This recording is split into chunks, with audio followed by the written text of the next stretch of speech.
সংক্ষিপ্ত কথা বলবেন আসাদ খান। সম্মানিত আজকের এই আমার সহযোগিতা না মারা শ্রমিকের যে পাওনা সে পাওনা দেওয়ার হিসাব শ্রমিক আমরা 629 কথা বলার জন্যই মঞ্চে আসার জন্য অনুরোধ। আপনারা কি ভালো আছেন? আলহামদুলিল্লাহ, আপনাদের মেহরবানিতে আপনাদের দোয়ায় ভালো আছে।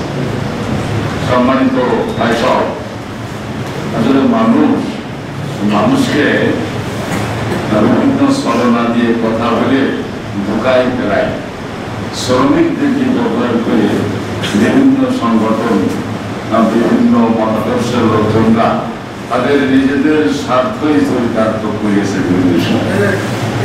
শ্রমিকদের অধিকার দেওয়া হবে, শ্রমিকদের ন্যায্য পাওনা ফেরত দেওয়া হবে ইত্যাদি শ্রমিকের অধিকারের কথা বলে তাদের শুধু ব্যবহারই করা হয়েছে।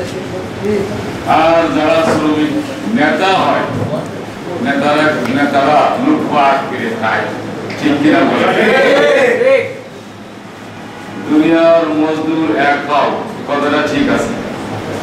এক না হলে তো কোনো কিছু আদায় করা যায় না, কিন্তু এক হয়ে যখন ২-৪ জন দায়িত্ব পায়, ওনারা কি সবার অধিকার আদায় করেন?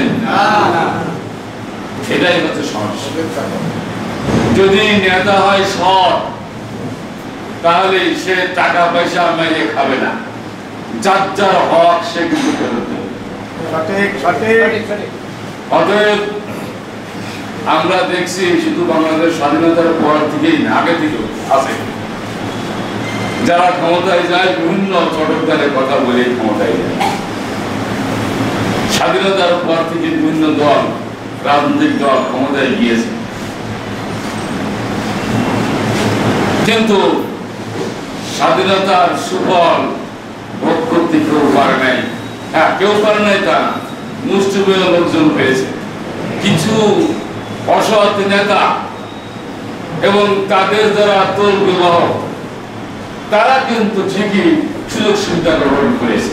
একটা 629-এর এই প্রতিষ্ঠানকে আমরা আজকে আপনাদের মধ্যে একটি কথাই বলতে চাই, আমরা একটি আদর্শ জায়গায়, সুন্দর জায়গায় আছি, যে জায়গাটা শুধু ইহকাল না, পরকালের জন্য আমাদের সবার জন্য।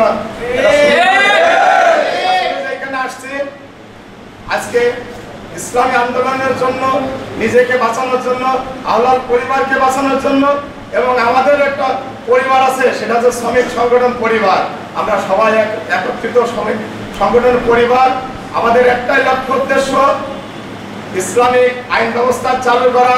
তার জন্য সামনে আসছে আসন্ন নির্বাচন। আমাদের একটাই চিন্তাধারা থাকবে, সবাই যার জায়গার স্থান থেকে সবাই মোটামুটি কর্মী সংগ্রহ করা। যেখানে বলবেন চার দোকান, মসজিদ, যেখানেই যাবেন আমাদের কর্মকাণ্ড সুষ্ঠু সুন্দর, মানুষকে বোঝানো যাতে আমাদের চরিত্র আদর্শ থেকে আমাদের দিকে অনুপ্রাণিত হয়, ধাবিত হয়। এবং সামনে যে নির্বাচন আসছে, আমাদের লক্ষ্যবস্তু থাকে একটাই, মার্কা সেটা দাঁড়িপাল্লা। এবং আমরাও আমাদের এই নির্বাচনে প্রতিদ্বন্দ্বিতা করব ইনশাআল্লাহ। আপনারা প্রস্তুতি নিতে থাকেন, উভয় নির্বাচনেই যেন আমরা বিজয় লাভ করতে পারি, এই আশা ইনশাআল্লাহ।